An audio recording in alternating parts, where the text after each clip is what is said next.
ये आप जो इंसान को देख रहे हैं हमारे सामने, ये अकेला इंसान बचा है जो कि उस कार्टेल का मेंबर था। ये है वो जगह जहाँ पे पाब्लो एस्कोबार की मौत हुई थी।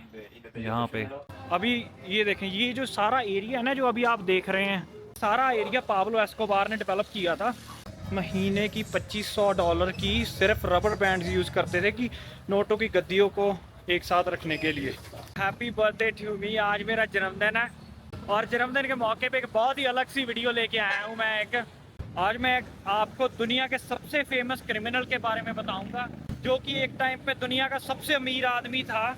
इस बंदे ने एक बार अपनी बच्ची को ठंड से बचाने के लिए $2 मिलियन कैश को आग लगा दी थी। 1990s में वर्ल्ड की 80% कोकेन की सप्लाई ये एक बंदा कंट्रोल करता था। ज़्यादा सस्पेंस ना बनाते हुए मैं आपको बताता हूँ मैं किस आदमी की, किस क्रिमिनल की बात कर रहा हूँ। मैं बात कर रहा हूँ इस वक्त मेडिजिन के कार्टेल किंग पाब्लो एस्कोबार की। आज मैंने एक टूर बुक किया है, वो मेरे को उसकी पूरी ज़िंदगी की स्टोरी, उनके कैसे घर थे, उनका कैसा लाइफस्टाइल था, सारी चीज़ें दिखाएंगे। कैसे वो ड्रग्स को इतनी दुनिया में कंट्रोल कैसे करता था, कि इतने बड़े बड़े क्राइम्स कैसे किए, सारी चीज़ें मैं आपको आज इस वीडियो में दिखाता हूँ। मेरे को लगा था कि मैं अकेला ही हूँ इस टूर पे, पर मेरे साथ तो बहुत ही ज़्यादा लोग हैं। ये देखें, ये सारी दुनिया आज मेरे साथ जाएंगे और हम साथ में देखेंगे पाब्लो एस्कोबार की लाइफ, उसका लाइफस्टाइल कैसा था, कैसी ज़िंदगी जीता था वो। The Monte Sacro graveyard, the place where Pablo Escobar is placed, and a few more narco traffickers in there. लो जी, आज हमें 4 जगहों पे लेके जाएंगे अलग अलग। हर एक कोई जहाँ पे उसको मारा था, जहाँ पे उसका जन्म हुआ, जहाँ जहाँ पे वो रहता था, वो हर जगह दिखाएंगे हमें। अभी हम बस में बैठ के आगे बढ़ रहे हैं और ये अभी हम बस में बैठ चुके हैं और सभी आगे बढ़ रहे हैं। That was a question, right? अभी यहाँ से 20-25 मिनट की ड्राइव है और उसके बाद हम पहले स्टॉप पे पहुँच जाएंगे। और ये हम पहुँच चुके हैं अपने पहले स्टॉप पे। ये है बस अमीर लोगों की कब्रें हैं यहाँ पे, मतलब जो मेडिजिन के अमीर अमीर लोग हैं उनकी कब्र यहाँ पे। गरीब लोगों की यहाँ पे कब्र अलाउड नहीं है। और पाब्लो एस्कोबार की कब्र भी कहीं यहाँ पर ही है। ये वीडियो में आगे ज़्यादा बढ़ने से पहले मैं आपको ये बात बता देना चाहता हूँ, मैं कोई उसको ऐसा कि सपोर्ट नहीं कर रहा हूँ। मेरे हिसाब से वो बहुत ही घटिया बेकार इंसान था। इतने बेगुनाह लोगों को मारना, ड्रग्स सप्लाई वगैरह करना पूरे वर्ल्ड में, मेरे हिसाब से इससे बुरा काम कोई नहीं है दुनिया भर में। ओनली रीज़न कि मैं ये वीडियो बनाना चाहता था कि मैं दिखाना चाहता था कि लोगों की बुरी चीज़ें ज़्यादा लंबे समय तक नहीं चलती, अच्छाई की हमेशा ही जीत होती है। जैसे कि इसका भी किसी टाइम इसका बहुत ही अच्छा खौफ था, सारा कुछ ठीक था इसके लिए, और एक ना एक दिन इसका एंड आ ही गया। फिर यहाँ पे अभी हम पाब्लो एस्कोबार की ग्रेव देखेंगे और उसके जो भी उसके साथ में कार्टेल में लोग थे उनके भी कईयों की ग्रेव है यहाँ पे। ये बोल रहे हैं कि एक आदमी है, शायद हम उनसे मिल पाएंगे। वो कार्टेल का आखिरी एक बंदा था जो कि सर्वाइवर है वो सारी गैंग Guys, का, try to make around in here, जो अभी तक please. जिंदा है। हम शायद उनसे भी मिलेंगे। Was already the queen of the cocaine. Griselda Blanco was the mentor of Pablo Escobar with Carlos Leder. ये जो मेरे सामने आप कब्र देख So रहे हैं, it's ये really कब्र है old. All these Griselda people, they Blanco are की। totally really old, you know. And ये देखें, ये है कब्र ग्रिस्ता ब्लांको की। तो ग्रिस्ता ब्लांको पाब्लो एस्कोबार की मेंटर थी। इसे क्वीन ऑफ कोकेन भी बोलते थे। पाब्लो एस्कोबार को ड्रग के बिजनेस में ये लेके आई थी। इसका एक और जो फेमस नाम है वो है ब्लैक विडो। इसे ब्लैक विडो इसकी इस वजह से बोलते थे, इसके 3 हस्बैंड थे और तीनों के तीनों हस्बैंड्स को इसने खुद मारा था। मेडजीन के सेंटर में जितने नाइट क्लब्स होते थे 90s में, 1980s में, सभी ये लड़की ओन करती थी।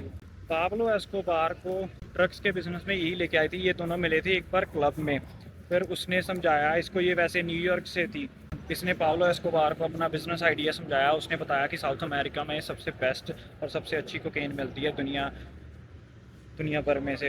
ये लेके आई उसको इस बिज़नेस में, और इसने उसके बाद पाब्लो एस्कोबार ने इस ड्रग्स के बिज़नेस को इतना बड़ा कर दिया कि दुनिया की 80% कोकेन की सप्लाई कोलंबिया से जाती थी।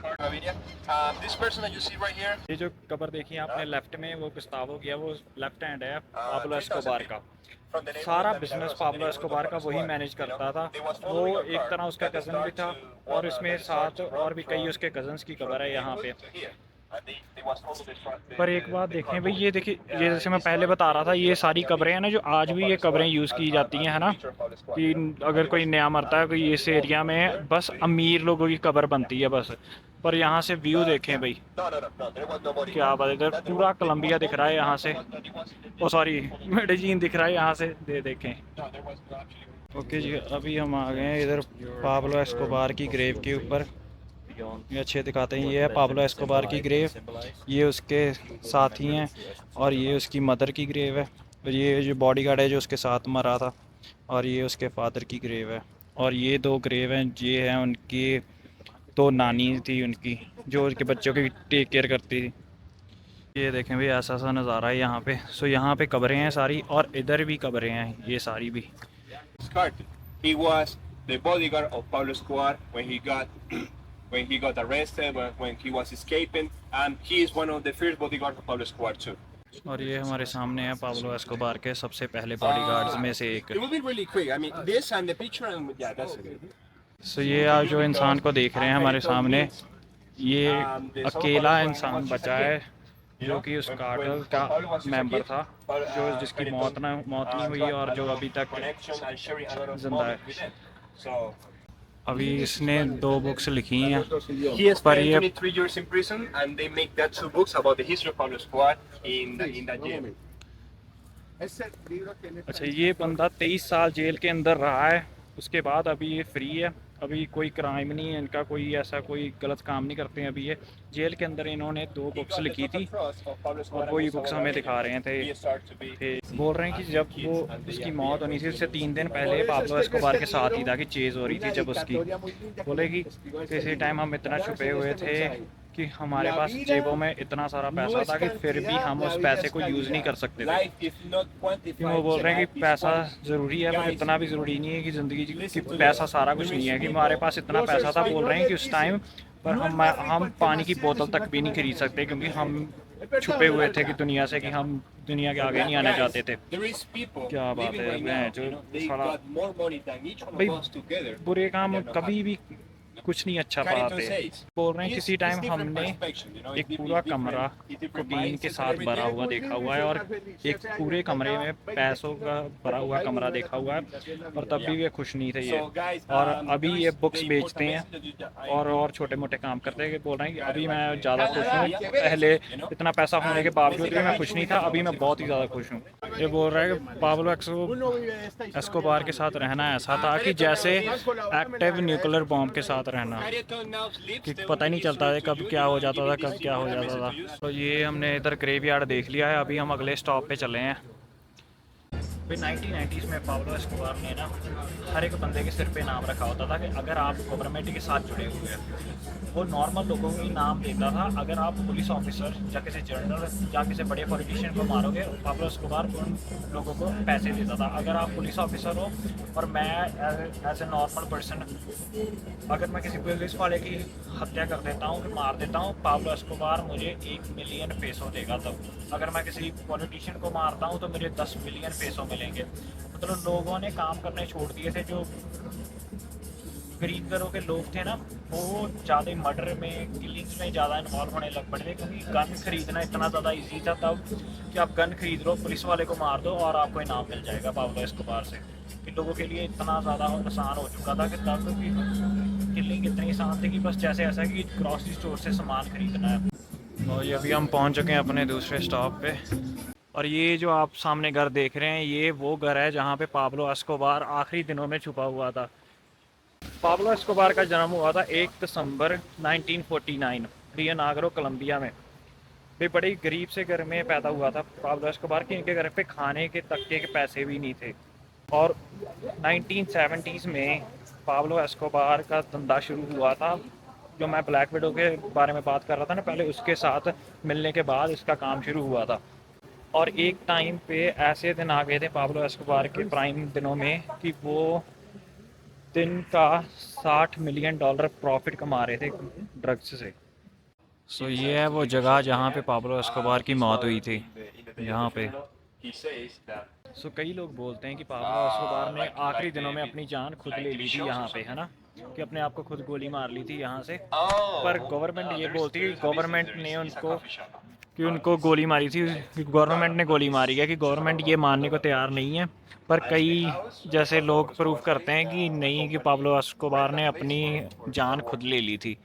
सो पाब्लो एस्कोबार की जान के ऊपर रिवॉर्ड था, इसकी वजह से गवर्नमेंट कभी नहीं मानी कि उसने खुद अपनी जान लिया, नहीं तो वो रिवॉर्ड नहीं मिलता उनको, क्योंकि वो रिवॉर्ड के पैसों से गवर्नमेंट ने ये शहर का सुधार करना था, कि 5 मिलियन पैसों थे जो अमेरिकन डॉलर में अमेरिकन गवर्नमेंट ने देने थे इनको। इसकी वजह से भी वो कभी नहीं माने कि पाब्लो एस्कोबार ने अपनी जान खुद ली है। इसकी वजह से वो आज भी यही बोलते हैं कि पाब्लो एस्कोबार को पुलिस ऑफिसर ने नहीं मारा है। 1990s में पाब्लो एस्कोबार फोर्ब्स लिस्ट में सबसे ऊपर था, रिचेस्ट, दुनिया का सबसे अमीर आदमी बन चुका था ये 1990s में। इसकी नेटवर्थ थी $30 बिलियन 1990s में। ये ज़्यादातर अपना पैसा बड़े बड़े वेयर हाउसेस में छुपा के रखता था, जहाँ फिर दफना देता था बड़े गड्ढों में, बड़ा अपने पैसों को दबा के रख देता था। और दबाने की वजह से हर साल $2 बिलियन का लॉस होता था पाब्लो एस्कोबार को, कि जहाँ तो पैसा वो गीला हो जाता था, जहाँ तो वो चूहे पैसा खा जाते थे, या कुछ ना कुछ हो जाता, गुम हो जाता था, जहाँ कोई चोरी कर लेता, हर साल $2 बिलियन का लॉस होता था उसको। पर उसको इससे कोई परवाह नहीं थी, कोई उसको फ़र्क नहीं पड़ता था इस चीज़ से। अभी हम पहुंच चुके हैं पाब्लो एस्कोबार के नेबरहुड में। ये देखें भाई क्या खूबसूरत नज़ारा है यहाँ पे। इसके बाद हम जाएंगे, पहले हम नेबरहुड देखेंगे थोड़ा बहुत, और उसके बाद हम जाएंगे यहाँ पे पाब्लो एस्कोबार का बहुत ही अच्छा म्यूज़ियम है, उधर काफ़ी डिटेल में बताया हुआ चीज़ें को, और उधर जाएंगे हम। और ये काफ़ी अलग है वैसे शहर से, जैसे मैं जहाँ पे रह रहा हूँ ना उससे बहुत ही ज़्यादा अलग है ये एरिया। यहाँ पे घर वगैरह ऐसे हैं जैसे इंडिया में घर होते हैं, ऐसे घर बहुत हैं यहाँ पे। सारी दुनिया पाब्लो एस्कोबार को गाली देती है कि बहुत ही घटिया क्रिमिनल है, पर फिर भी उसमें से कई लोग ऐसे हैं कि जो पाब्लो एस्कोबार की बहुत ज़्यादा तारीफ़ करते हैं। कई लोग पाब्लो एस्कोबार को रॉबिन हुड भी बोलते हैं कोलंबिया का। बड़े ही लोगों की हेल्प की थी, बड़े गरीब लोगों को कर दिए थे, बड़े गरीब लोगों को खाने को पैसे देता था। सो लोग बोलते थे कि वो अमीरों से पैसे छीन के गरीबों को देता है, इसकी वजह से बड़े लोग उसकी साथ भी थे। और ये इस वजह से करता था क्योंकि वो पॉलिटिक्स में आना चाहता था और वो लोगों का साथ चाहता था। इसकी वजह से उसने लोगों में दान करना शुरू कर दिया, डोनेशन। यहाँ पे कई घर आज भी ऐसे हैं पाब्लो एस्कोबार ने लोगों को बना के दिए थे।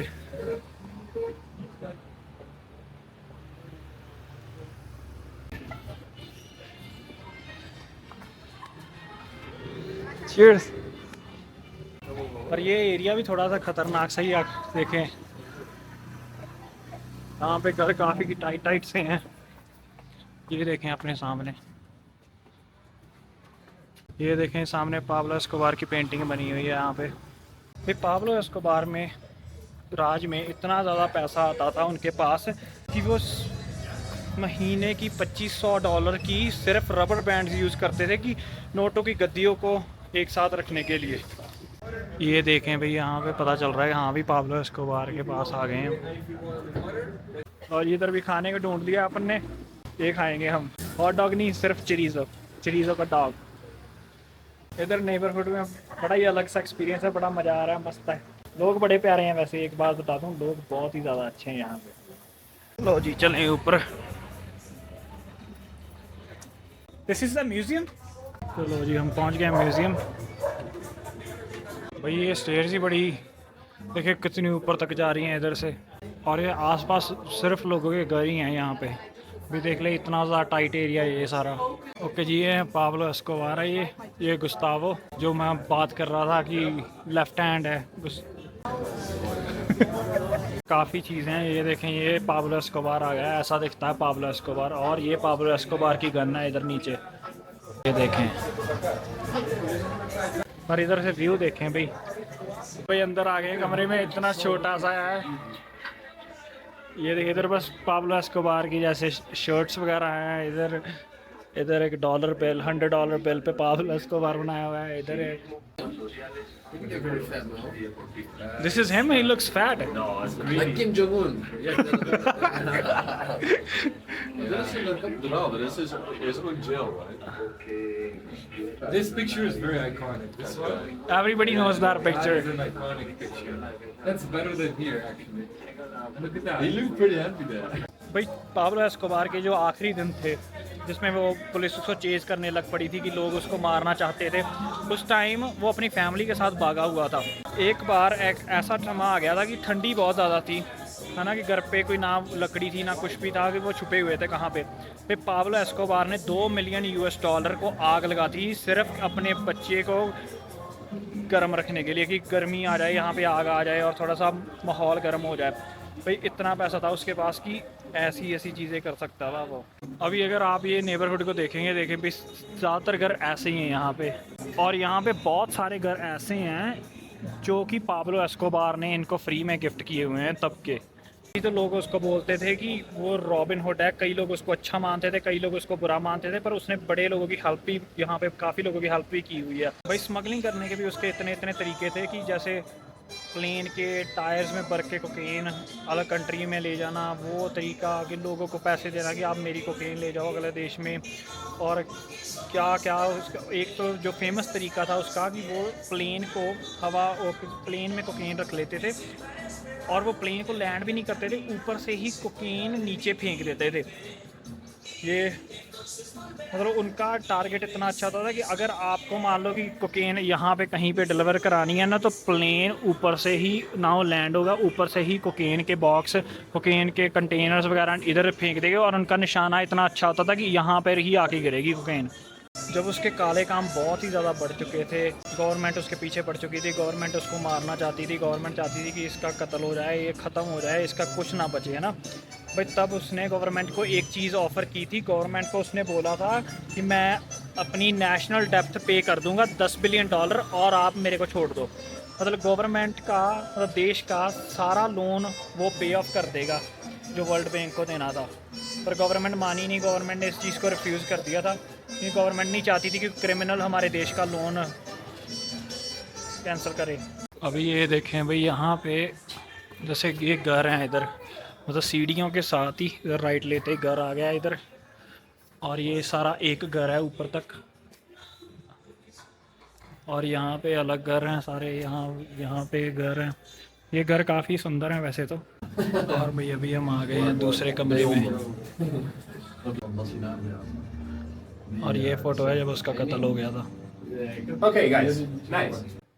ये देखें, ये उसके कोई रिवॉर्ड्स की फ़ोटो है कि उसके सिर पे इतना इनाम था, सिर पे इतना इनाम था। ये भी देखें, ये भी है उसके सिर पे इतना इनाम था। ज़्यादातर फ़ोटोज़ ऐसे हैं कि जिसमें उसके सिर पे इतना इनाम था, वो सारी फ़ोटोज़ लगी हुई हैं इधर।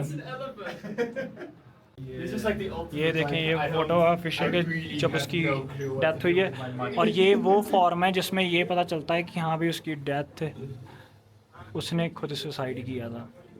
लो जी, म्यूज़ियम से बाहर आ गए हैं अभी हम, पर यहाँ से देखें आप थोड़ा सा शहर का नज़ारा। ये देखें आगे एक पहाड़ है, पहाड़ के ऊपर मतलब घर पैक हो रखे हैं। अभी ये देखें, ये जो सारा एरिया है ना जो अभी आप देख रहे हैं, ये सारा एरिया पाब्लो एस्कोबार ने डेवलप किया था। ये सारा एरिया पहले स्लम होता था एक, जहाँ पे जैसे लकड़ी के और जो तार के जैसे स्लम एरिया में जैसे घर होते हैं वैसे घर होते थे यहाँ पे पहले। पाब्लो एस्कोबार ने जब वो पॉलिटिक्स में आना शुरू हुआ था तब उसने यहाँ पे ये सारे घर वगैरह उसने बनवाए थे। इसी वजह से लोग उसको रॉबिन हुड बोलने लग पड़े थे, क्योंकि वो गरीबों की हेल्प करने लग पड़ा था, घर बना के दे रहा था, उनको खाना दे रहा था, उनको सारा कुछ दे रहा था, जो भी बेसिक नीड्स होती हैं बंदे के वो सारा कुछ मिल रहा है। इसी वजह से लोग उनको बार बार, पाब्लो एस्कोबार के पास सारे देश में हर कोने में अलग अलग घर थे, अलग अलग बिल्डिंग्स थी, पर इस वक्त जहाँ मैं खड़ा हूँ ये उसका मेन घर था। पर अभी गवर्नमेंट ने इस घर को ख़त्म कर दिया है। अभी यहाँ पे उसके मेन, अभी ये देखें, ये पहले उसका घर होता था, ये सारा एरिया उसका पूरा मेंशन होता है यहाँ पे, स्विमिंग पूल, उसके बड़ा बड़ा जो चीज़ें होती थी सारा कुछ इधर होता था ये, पर अभी उन्होंने सारा कुछ तबाह कर दिया है। अभी यहाँ पे एक पार्क बना दिया है, क्योंकि जितनी तबाही उसने शहर में मचाई थी उसको वो गवर्नमेंट चाहती नहीं थी कि उसके कोई ज़्यादा चीज़ें बचें। फिर ये जो मेन उसका घर था इसको तो उन्होंने सबसे पहले तबाह किया कि इसको ख़त्म करें, और इसकी जगह पे उन्होंने पार्क बना दिया है अभी, लोग यहाँ पे आएँ देखें।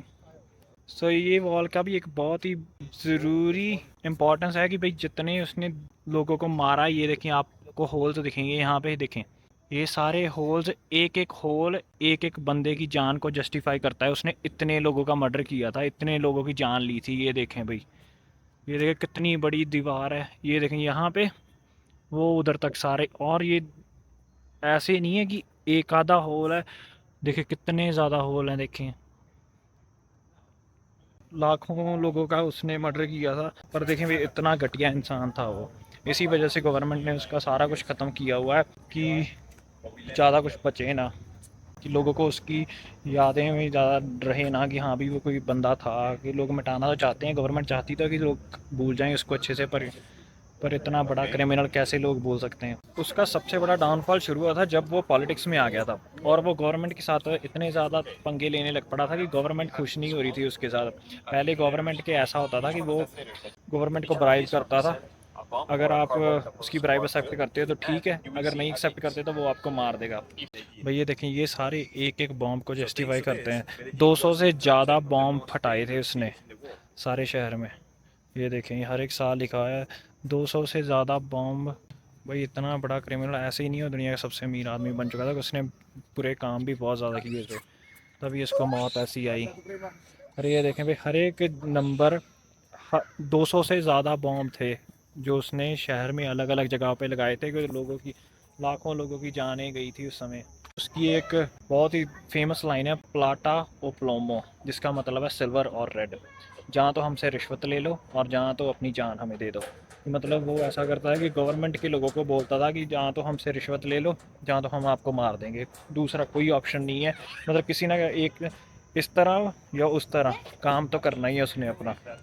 मतलब ऐसे घटिया घटिया काम करता था, इस वजह से गवर्नमेंट को उससे इतनी ज़्यादा दिक्कत होने लग पड़ी थी, और वो चाहता था कि वो इधर का प्रेसिडेंट बन जाए। फिर वो पॉलिटिक्स में आया, पर पॉलिटिक्स में जाने के बाद फिर गवर्नमेंट ने उसका डाउनफॉल शुरू कर दिया था। वो फिर धीरे धीरे उनके सारे धंधे बंद करने शुरू कर दिए गवर्नमेंट ने। फिर धीरे धीरे उसको हंट करके, जो मैंने पहले घर दिखाया उधर, फिर उसका कत्ल कर दिया गया, जहाँ फिर उसने खुद सुसाइड कर लिया। पर ऐसा सी स्टोरी है उसकी। ये देखें मैं 1993 में जो आखिरी बॉम्ब था वो था 1993 में। उसकी मौत के 6-7 महीने पहले जो बॉम्ब था वो उसने लगाया था शहर में। पर ये देखें पूरी दीवार भरी हुई है, ये बॉम्ब्स की पूरी लिस्ट है। 200 से ज़्यादा बॉम्ब लगे थे उसने शहर में, जिसमें अनगिनत लोगों की जानें गई थी। चलो ये थी पाब्लो एस्कोबार की कहानी। टूर ख़त्म करके वापस आ गए हैं, पर ये टूर के बाद मेरे को इतना समय लगा कि भाई चलो पता था पहले ही यहाँ भी घटिया इंसान है, पर यहाँ पे आके उसके लिए हेट और ज़्यादा बढ़ चुका है मेरे दिमाग में। मतलब एक इंसान इतने लोगों की जान का जिम्मेवार, इतनी तब फैमिलीज़ को तबाह करने का जिम्मेवार, मतलब इतना घटिया इंसान। मतलब यहाँ पे आके जब वो गाइड बता रहा है ना कि हाँ भाई ऐसे हुआ, किया उसने, ऐसे किया, तब वो जो नेटफ्लिक्स का शो लगता है ना, तो बड़ा ग्लैमरस शो है, उसकी उसको ऐसा दिखाया कि विलन भी है पर हीरो भी है, ब्ला ब्ला ब्ला। पर यहाँ पे आके पता चला है वो बस विलन ही है, कोई अच्छा काम नहीं है। थोड़ा बहुत लोगों को घर वगैरह बना के दिए हैं, पर उसके बिना कुछ अच्छा नहीं किया। अगर आप कोलंबिया आए तो ज़रूर ये टूर लें, आपको भी पता चलेगा कि कितना, कैसे एक बड़े क्रिमिनल ने कैसे एक देश का नाम ख़राब किया है पूरी दुनिया में, कि कैसे सारा कुछ ख़त्म किया है एक कंट्री के लिए। कि लोग आज भी कोलंबिया को ऐसे समझते हैं कि जैसे कि सिर्फ ये ड्रग के लिए मशहूर है, ब्ला ब्ला ब्ला। पर भाई कोलंबिया इतना खूबसूरत देश है, ये मेरा one of the favourite country है। पिछले बगोटा वो भी बड़ा अच्छा सुंदर देश सिटी था, ये भी बहुत ही सुंदर सिटी है मेडेजी। आप लोगों की बातों में मत आएं, ये बहुत ही अच्छा सुंदर देश है। अगर आपको ये वीडियो अच्छी लगी तो प्लीज़ लाइक शेयर सब्सक्राइब करें। मिलते हैं जल्दी अगली वीडियो में। आज मेरा हैप्पी बर्थडे है, वैसे हैप्पी बर्थडे विश करना ना भूले मुझे। मिलते हैं जल्दी। और ये आज मेरा आखिरी दिन है कोलंबिया में, और मैं कल जा रहा हूँ वापस कनाडा। तो आपको मिलेंगे जो नए नए ब्लॉग्स आएंगे वो फिर अभी कनाडा से आएंगे। चलो शुक्रिया, आप सभी अपना ध्यान रखें, खुश रहें, हंसते रहें, मुस्कुराते रहें। Bye bye.